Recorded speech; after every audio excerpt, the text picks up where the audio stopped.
Meet an older brother who's a terrible DM, and even worse brother. Hi everyone, All Things D&D is back with another story. Not gonna lie, this one got me angry. Teaching younger people the joy of D&D is so important. To imagine an older brother trying to ruin that for his little sister makes my blood boil.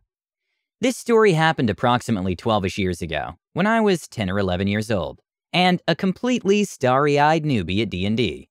Nowadays, I'm a pretty seasoned player, who's also written some of my own campaigns, but we all start somewhere. From a very young age, I was always fascinated with D&D because my dad and brother played it, and I looked up to both of them a lot. I also loved the concept, and I liked fantasy, so I was in fact very overjoyed when they finally let me in on the fun. Now that I'm older, I can recognize that my dad and brother aren't actually great DMs, my brother especially. This story in particular always comes to mind, and it took me a few years and meeting new people to finally realize my brother was being a jerk for no reason. And some people are just bad DMs. For context, my brother is 8 years older than me, so he was 20-ish here, and he disapproves of everyone and everything. He's one of those DMs who hates it when players have too much fun, and for him the rules come first before anything else.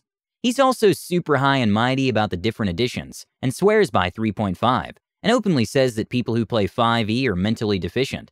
This story is just one example of his approach to D&D. So I'm a very excited kid who knows next to nothing about the rules, and boy was I ready to go on an adventure. I rolled up a half-elf bard named Onyx. I always loved bards because of Tom Maryland from The Wheel of Time, and my cousin and uncle are my fellow party members, but their characters aren't relevant here. This is 2e AD&D for context. So after a battle and some looting, the party stopped at a small village, and we had downtime before we set off on our quest, investigating a rumor in a distant city. I had a lot of gold and wanted to spend it, so I thought that it would be a good idea to buy a mount for the journey. Because my character was so small, I had her purchase a pony. My brother was not happy about this, and asked me several times if I was sure, stressing that this would be an absolute waste of money. I insisted that I was sure, because I didn't think it was a big deal, and he didn't know that the main reason I went straight for a pony was because my brother had a companion who rode a pony in a separate game that my dad was running, and I wanted to emulate that. Anyway, I buy my pony, and in an attempt to sound more grown-up and serious, I named him Snake Eyes. My brother didn't hesitate to tell me how stupid he thought this was. I was hurt, but we had an adventure to go on. So Onyx and Snake Eyes were only a little bit down the road when I realized that my brother was not going to let me off easy here. It was quickly established in the narrative that Snake Eyes was the most stubborn, uncooperative, ill-tempered pony you could ever meet. He constantly tried to bite at Onyx, wouldn't listen to a single command, and kept trying to run off at every free moment. It was quickly becoming unfun for me, and I started to resent my purchase. But I pressed on, trying to hold on to any optimism I had left. We came across an illusion of a fire, and we could not convince Snake Eyes to walk through it. I understand the logic here, but my brother practically held up the game for 20 minutes, trying to force me to abandon my pony by making it refuse to continue. After a lot of deliberation, my uncle suggested we blindfold Snake Eyes and lead him through the fire, which my brother begrudgingly allowed. Finally, at setting up camp, I was feeling pretty bad, 11-year-old child guilt, and was trying to build some kind of bond with Snake Eyes by feeding him apples and petting him, but my brother made it clear that Snake Eyes still absolutely hated me. Anyways, in the middle of the night, orcs attacked our campsite, and we had to defend it. Despite being tied to a tree, Snake Eyes managed to free himself in the confusion and took off running into the forest, never to be seen again. Well, at least until we found his corpse later, gutted and strung up in a tree by orcs. I was very upset at the loss of my pony and my money. And as a kid, I found this a very discouraging introduction to D&D, because I just wanted to have a pony like my brother's character, and my brother had to ruin it.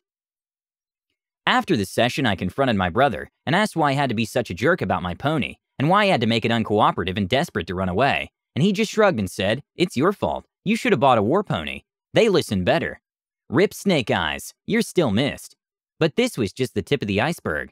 While my brother may be a big jerk about the rules a lot of the time, that isn't really the source of his issues as a DM, as much as his aggressive need for total control. So I do apologize to all the rules lovers out there. I never meant to imply following the rules is a bad thing. It's always about being a jerk. So my brother hates flavorful character backgrounds and thinks they're a waste of time. Before you ask, I don't know what happened to him in his life that made him fly into a rage at the thought of people having fun. But that's how he is. My brother is Chekhov's gunslinger, because you don't include anything in D&D if it's not going to serve a functional purpose. He said, I find it really annoying when players want to make special characters with fancy backstories. It's way more respectable and interesting if your character's just a normal guy on an adventure. In his eyes, he's doing you a favor by DMing, and you have to understand that it's his story that you have the privilege to participate in. The players do not get to tell him what the story's about. The characters are just in his story for you to interact with the world. That's all. If you handed my brother a multi-page backstory, he would look you in the eyes as he threw it in the trash. So this story is 50% about his hatred of writing characters creatively, and 50% about his major control issues.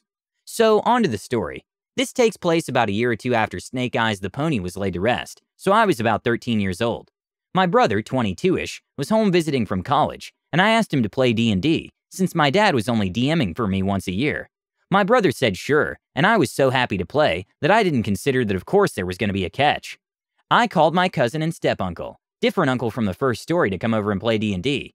While we were waiting for them to show up, my brother said it was time to make characters. Personally, character creation is one of my favorite parts of D&D, and I felt this way back then too, so I was excited. I was going to play another bard, because I always play bards and he knows this. So I started saying, alright, I think I'll play a half-elf bard. But he cut me off and said, what makes you think you get to decide? I stammered at this because I was totally confused. I thought the whole point of D&D was making your own character. He told me that character creation takes too long, so he would be writing our characters for us. I asked again if he could at least write the character I wanted to play, because it would take the same amount of time, and he said absolutely not. So he started rolling dice, and saying that he was going to make me play a guy character, and probably a dwarf paladin or something. Now at the time, I was a young girl right on the cusp of puberty, in middle school, who was extremely insecure about my perceived femininity, because I was a little overweight back then. D&D was a huge escape for me at the time, to play the pretty girls I wished I could be. I did not want to play a guy, especially not a dwarf, and so I started panicking at this. After a bit of an anxious meltdown of me begging my brother to not make me a guy, not make me a dwarf, please let me play bard, I didn't want to self-associate myself with the masculinity of a tank character class either. I even told him why I was upset, because I had very low self-esteem about how people saw me. He just argued that dwarves are awesome, and I should feel honored to play one. By the time my cousin and step-uncle showed up, my brother sighed, and I thought he was going to cut me some slack. But then he said, class, race, or sex. I'll only let you pick one. Before I could comment, he followed with, or we could just not play. You want to play, right?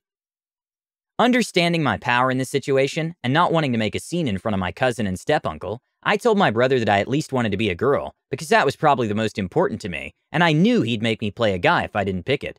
So my brother continued to roll dice, and write my entire character for me right in front of my eyes. No input from me at all. My cousin and step-uncle weren't as bothered by having their characters written for them.